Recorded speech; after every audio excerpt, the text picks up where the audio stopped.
नमस्कार दोस्तों, एक बार आपका फिर से स्वागत है हमारे प्यारे से यूट्यूब चैनल पर। तो आशा करता हूँ आप एकदम सुरक्षित होंगे और आपकी पढ़ाई जो है बिल्कुल ज़ोर शोर से चल रही होगी। तो जैसा कि आप थंबनेल में देख ही चुके होंगे कि आज की वीडियो में आपके लिए जो है मैं इससे पहले मैं आपका 2 ध्रुवीयता का अंत करवा चुका हूँ और आज के वीडियो में आपके लिए जो है मैं सत्ता के वैकल्पिक केंद्र जो है आपका चैप्टर है उसका पार्ट 1 वीडियो लेकर के आ चुका हूँ। अगर आप हमारे यूट्यूब चैनल पर पहली बार आएँ तो चैनल को सब्सक्राइब करें, जिससे हम जो भी स्टडी से रिलेटेड वीडियो डालें तो आपको सबसे पहले नोटिफिकेशन मिल जाए। तो आज की वीडियो में हम जो है सत्ता के जो अब नए वाले बुक में जो आपका नाम होगा सत्ता के नए केंद्र होगा, तो दोनों का मतलब एक ही है। आप अलग चैप्टर मत समझिएगा, आपको दोनों बुक में जो है आपको यही चीज़ देखने को मिल जाएगा। ठीक है, तो वीडियो अच्छी लगे पूरी वीडियो जो आपको शुरू से लेकर के लास्ट तक देखना है और मैं गारंटी ले सकता हूँ अगर जो भी बच्चा ये वीडियो पूरी लास्ट तक देखता है तो उसके लिए बहुत ज़्यादा ही हेल्पफुल रहने वाली है।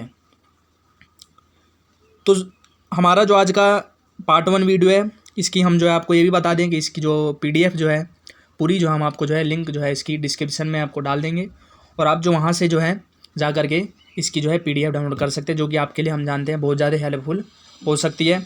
क्योंकि अक्सर बच्चे कहते हैं कि PDF आपको नोट्स बनाने में टाइम लग जाता है, तो आपके लिए हेल्प के लिए जो हमने सिर्फ ये सब किया है, तो आप जो वहाँ से डाउनलोड कर सकते हैं और आप जो अपनी कॉपी में उसको उतार सकते हैं। ठीक है, तो चलिए बिना किसी देरी के वीडियो को शुरू करते हैं। तो सबसे पहले हम जानते हैं कि कोई भी चैप्टर पढ़ना होता है हमें, तो सबसे पहले क्या करना होता है, हमें उस चैप्टर का परिचय जानना होता है कि उस चैप्टर में हमने पढ़ना क्या है। तो सबसे पहले हम देखेंगे इसका परिचय। इस चैप्टर में हम यूरोपीय संघ के बारे में पढ़ेंगे, आसियान के बारे में पढ़ेंगे, चीनी अर्थव्यवस्था का उत्थान कैसे हुआ और चीन भारत संबंध, ये 4 चीज़ जो हम सब इस चैप्टर में जो है इस पर गहनता से ध्यान देंगे। ठीक है, तो पार्ट 1 वीडियो में आपको जो है मैं ये दोनों चीज़ करवा दे रहा हूँ, यूरोप संघ आसियान, और उसके बाद ये दोनों बाकी जो है मैं आपको पार्ट 2 वीडियो में आपको प्रोवाइड करवा दूंगा। ठीक है, वीडियो अगर अच्छी लगी तो वीडियो को लाइक कीजिए और अपनी जो है कमेंट ज़रूर में अपनी जो है राय दीजिएगा, क्योंकि आपके कमेंट से जो हम आगे जो है सुधार कर सकते हैं। और अगर आप हमें मानते हो कि हम जो आपके लिए ऐसी वीडियो लाएँ तो आप जो है अपने क्लास ग्रुप हो गया, जो भी आपके जान पहचान के दोस्त हैं जो 12th कर रहे हैं, तो उनको आप इस वीडियो को ज़रूर शेयर करें। ठीक है, तो चलिए बिना किसी देरी के वीडियो को शुरू करते हैं। सबसे पहले हमारा है टॉपिक है यूरोपीय संघ। अब यूरोपीय संघ जो है आपका, तो इससे ही आप समझ जाइए कि ऐसा संघ जहाँ कहाँ से रिलेटेड होगा, तो ये आपका यूरोप से रिलेटेड होगा। कहाँ से? यूरोप से रिलेटेड होगा। तो इससे तो आप इतना समझ चुके ही होंगे। अब जानते हैं हम सब इसकी यूरोपीय संघ की जो है नींव कहाँ से पड़ी, कहाँ से यूरोपीय संघ जो है बनना चालू हुआ। ठीक है, तो शुरुआत जो है इसकी स्थापना की कब हुई? 1945 में हुई। कब हुई? 1945 में, जब अमेरिका ने यूरोप की अर्थव्यवस्था को पुनर्गठन के लिए क्या करा?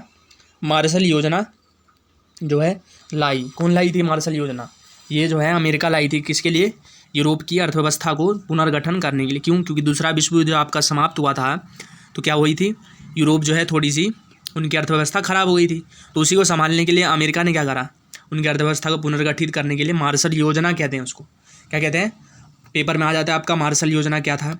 तो मार्शल योजना है अमेरिका ने यूरोप की अर्थव्यवस्था को पुनर्गठन करने के लिए जो योजना चलाई, उसी को हम सब किस नाम से जानते हैं? मार्शल योजना के नाम से जानते हैं। ठीक है, अब देखते हैं इसके तहत क्या हुआ कि 1948 में यूरोपीय आर्थिक सहयोग संगठन की स्थापना हुई।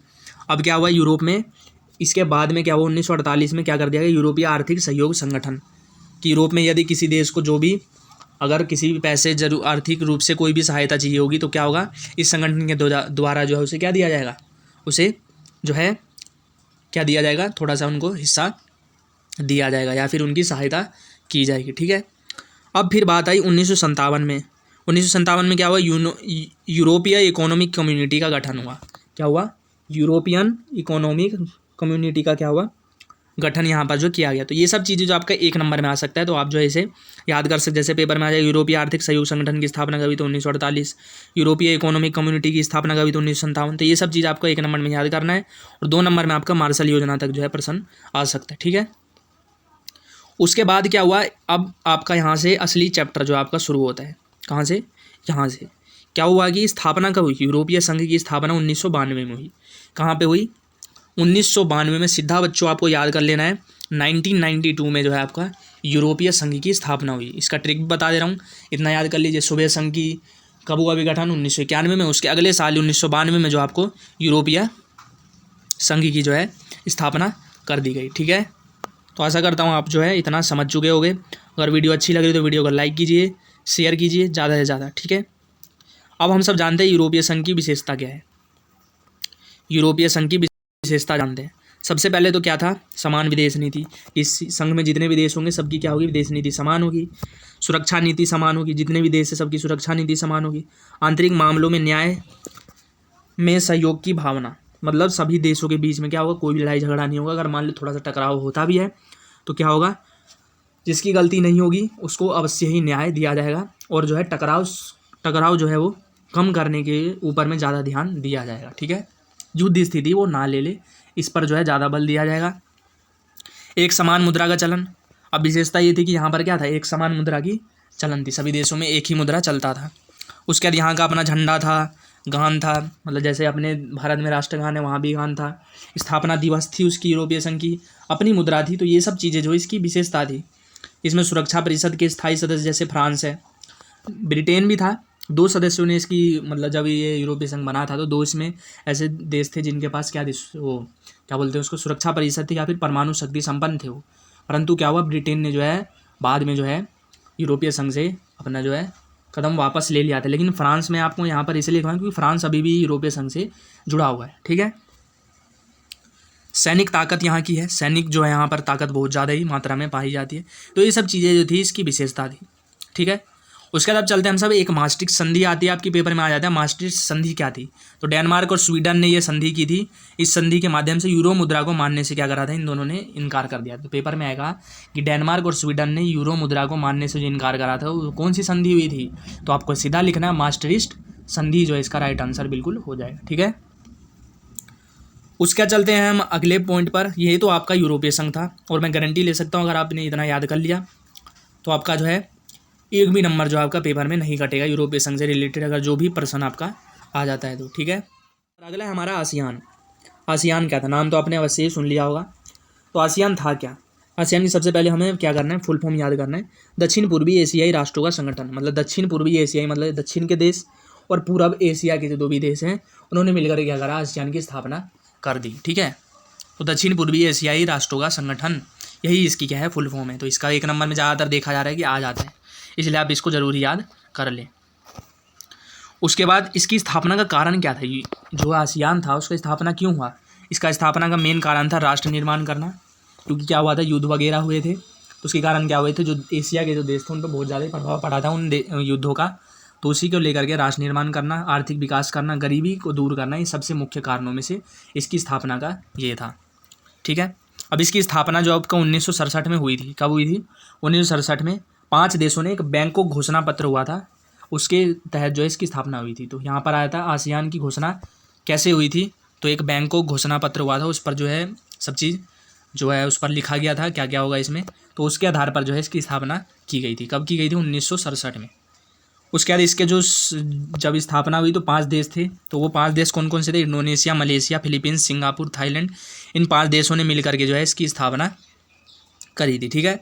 उसके बाद इसके उद्देश्य क्या था, इसकी स्थापना क्यों की गई, उद्देश्य क्या था। सबसे पहले था आर्थिक विकास करना, जो भी इसके अंदर देश थे उन सबका क्या करना, आर्थिक विकास करना, ठीक है। अर्थव्यवस्था ठीक करना, सामाजिक संस्कृति का विकास। क्या हो रहा था कि इन सब देशों में क्या चल रहा था, जो भी आपको ब्रिटेन हो गया, अंग्रेज हो गए, उनकी विचारधारा ज़्यादा ही प्रभावित कर रही थी। तो इसलिए जो है इस जगहों पर क्या करा गया, लोगों को जागरूक किया गया कि वो अपनी संस्कृति को आगे बढ़ाएं। तो सामाजिक संस्कृति को जो है आगे बढ़ाने के लिए और दूसरे देशों में अपनी संस्कृति का प्रचार करने के लिए इस कारण से इन सब चीज़ों की जो स्थापना की गई थी। मेन था इसका न्याय की स्थापना करना, कि कोई भी देश जो भी है इसके अंदर या फिर जो भी बाहर के देश हैं उससे कभी भी लड़ाई झगड़ा ना करे, ठीक है। इन सब चीज़ों को लेकर के इसकी स्थापना की गई थी। मेल मिलाप को बढ़ाना, सभी देशों के बीच में भाईचारे की भावना लाना, इन सब चीज़ों को देख करके इसकी स्थापना करी गई थी, ठीक है। और पेपर में आपका जो है अगला पॉइंट है कि आसियान शैली, सीधा पेपर में पूछ लिया जाता है आसियान शैली क्या है, तो अनौपचारिक, टकराव रहित और मेल मिलाप बढ़ाना। मतलब आसियान शैली क्या थी कि जो भी इसमें देश हैं उन सबके कारण क्या है, उसमें कोई भी जो है उनमें टकराव ना हो, मेल मिलाप को बढ़ावा देना, यही आसियान शैली में आपका कहा जाता है, ठीक है। तो आशा करता हूँ आप जो है इतना एकदम अच्छे से समझ चुके होंगे।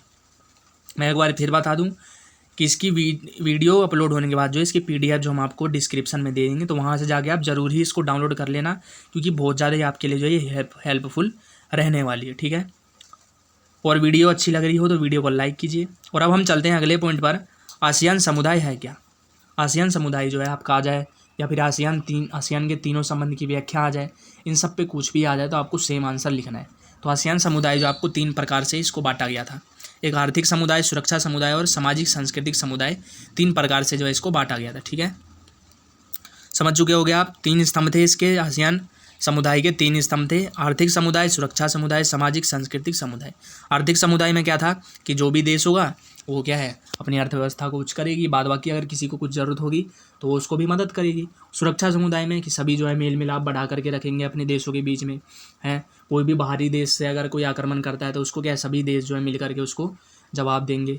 ये सब चीज़ें जो है इसमें देखने को मिला। सामाजिक सांस्कृतिक मतलब अपनी संस्कृति, अपनी समाज को बढ़ावा देना, इन सब चीज़ों को इसमें देखा गया था। ठीक है, उसके बाद आपका पेपर में आ जाता है। और एक बात बता दूं कि ये जो आपका बहुत ज़्यादा इंपॉर्टेंट क्वेश्चन है बच्चों, क्योंकि इसमें जो आपका 3 नंबर 6 नंबर में क्वेश्चन आ जाता है पेपर में, तो आपको बिल्कुल भी इसको हल्के में नहीं लेना है।